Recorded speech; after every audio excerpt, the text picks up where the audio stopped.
আমারি কণ্ঠে তুমি তোমারি বাণী তুলেছ, বুকের দেরাজ তুমি কোরআনের স্থান দিয়েছ।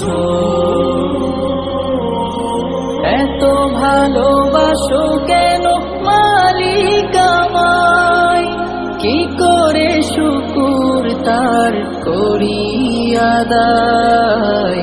এত ভালোবাসো কেন মালিক আমায়, এত ভালোবাসো কেন মালিক আমায়।